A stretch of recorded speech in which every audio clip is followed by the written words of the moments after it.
सेना दिवस पर बनाई एक वीडियो जैसे ही वायरल हुई, तमाम तरीके की टिप्पणियां, कुछ शहीद परिवार के साथ, लेकिन उनमें से ही किसी को जब मिर्ची लगी तो उन्होंने ऊल जलूल बातें भी करनी शुरू कर दी। ये वही पेट्रोल पंप है, इसी पेट्रोल पंप को लेके, इस शहीद धर्म सिंह की पेट्रोल पंप को लेके ही सारा का सारा विवाद छिड़ा हुआ है।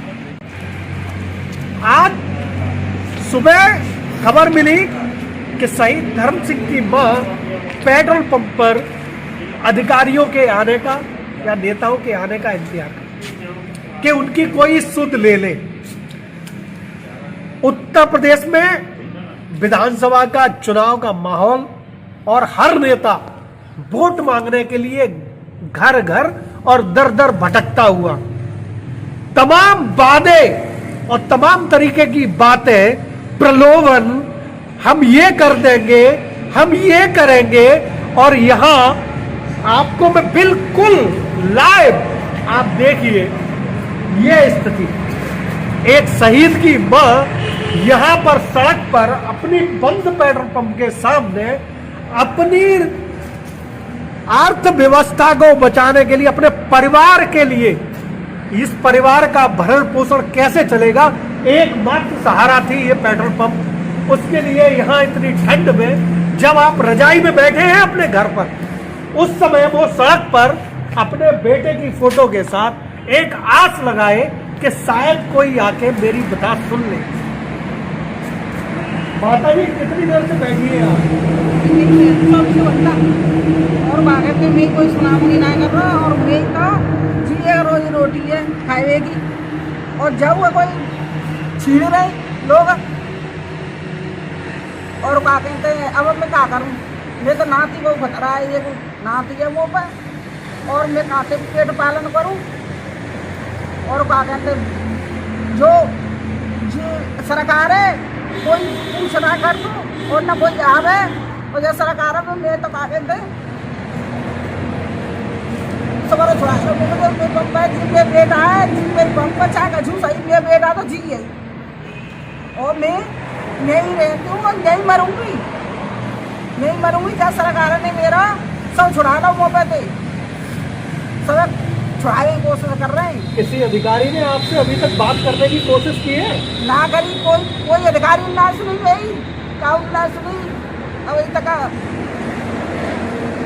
तो ऐसे आप कब तक बैठी रहेंगी? बैठी रहूंगी और क्या करूँ।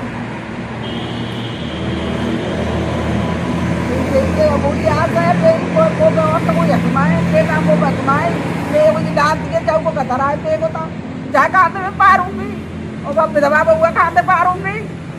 इनका क्या नाम है बेटा, क्या नाम है आपका? चेतन चौधरी। चेतन चौधरी। कौन सी क्लास में पढ़ते हो?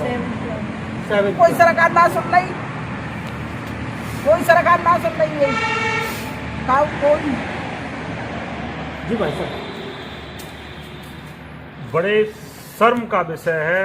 और आज के समय में कारगिल युद्ध में जब चौधरी धर्मवीर सिंह हमारे शहीद हुए तो हजारों लाखों की संख्या में यहाँ पे क्षेत्रवासी और तमाम जनप्रतिनिधि इकट्ठे हुए थे, और इन माँ को ये आश्वासन दिया था कि माता जी ये आपका बेटा इस देश के लिए शहीद हुआ है, इस देश की जनता, की सरकार सब आपके पीछे खड़ी रहेगी।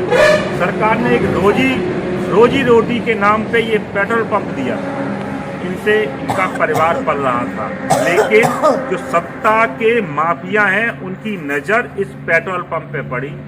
वो इस शहीद की कुर्बानी को भूल गए और इस पेट्रोल पंप पे कब्जा करना चाहते हैं। ये माँ अकेली है, इनके घर में कोई भी पुरुष नहीं है, एक बच्चा है सिर्फ ये 7वीं क्लास का। जब मुझे आपके चैनल के और तमाम माध्यमों से ये पता चला कि माँ इस ठिठुरती हुई ठंड में रात दिन यहाँ दम दे रही हैं और यहाँ बैठी हुई हैं इस पेट्रोल पंप को बचाने के लिए, अपने बेटे के अस्तित्व को बचाने के लिए, जो शहीद हुआ इस देश के लिए, आज यहाँ पे कोई नहीं आ रहा है, क्योंकि उन माफियाओं से, जो पेट्रोल पंपों के माफिया हैं, सरकार के लोगों से लोग डर रहे हैं। लेकिन मैं आपको इस माता जी को आज जिम्मेदारी के साथ ये आश्वासन दे के जाता हूं कि आपका बेटा इस देश के लिए शहीद हुआ है। मैं अमित सिंह इस कांग्रेस पार्टी का एक नेता के साथ साथ इस देश का भी बेटा हूं और पूरी जिम्मेदारी के संग कह रहा हूं कि आपके इस पेट्रोल पंप पे अब कब्जा नहीं होगा। आपके जो बेटे ने ये कमाई हुई इज्जत जो देश ने दी है, ये कोई भीख नहीं दी है, ये अधिकार था आपके बेटे का। आपके बेटे ने इस देश के लिए खून बहाया है, तो ये हम सब लोगों की जिम्मेदारी बनती है कि इस माँ के स्वाभिमान के लिए हम यहाँ पे खड़े हों और हर कीमत पे हम इस पेट्रोल पंप पे कब्जा नहीं होने देंगे।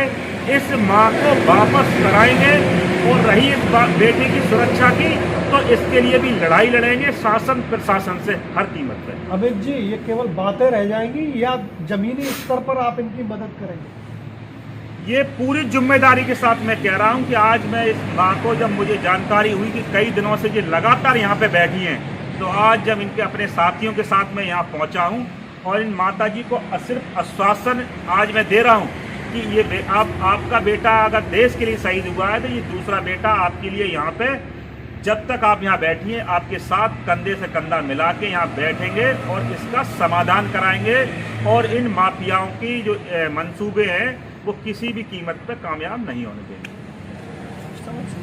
अभी हमारे साथ थे ये आए हुए अमित जी, कांग्रेस के प्रदेश सचिव हैं। इन्होंने कहा है कि इनके साथ खड़े होके माता जी की जो भी समस्या है उसको अपनी समस्या मान के और इसका सॉल्यूशन कराएंगे और ऐसा कोई भी कब्जा नहीं होने देंगे। नमस्कार, मैं प्रवीण यादव और आप देख रहे थे BBC भारत न्यूज़।